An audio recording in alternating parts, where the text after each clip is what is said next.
জামালপুর জেলা প্রেস ক্লাবের আয়োজনে আমরা তুহিনকে প্রকাশ্য দিবালোকে কুপিয়ে হত্যা করা হয়েছে এবং প্রতিবাদ সমাবেশ থেকে সাংবাদিক আসাদুজ্জামান তুহিন নাকি মাকাম এবং এই প্রতিবাদ সমাবেশে আগে কয়েকটি নিয়ে নেই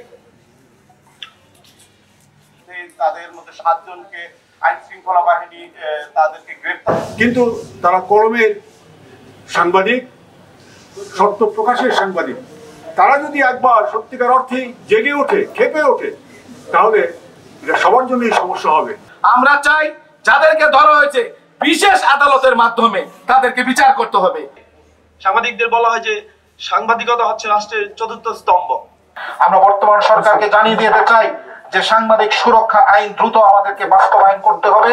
সেই সাথে যেই সকল সাংবাদিকদের নৃশংসভাবে হত্যাকাণ্ড ঘটানো হয়েছে তাদের দ্রুত আইনের আওতায় এনে তাদের সর্বোচ্চ শাস্তি যে ফাঁসি হয় সেই ফাঁসির ব্যবস্থা করতে হবে। আমরা দেখতে চাই যে এই অন্তর্বর্তীকালীন সরকার এই দেশে এই সাংবাদিক আসাদুজ্জামান তুহিন হত্যার মধ্য দিয়ে তাদের যে সেই বৈষম্য বিরোধী যে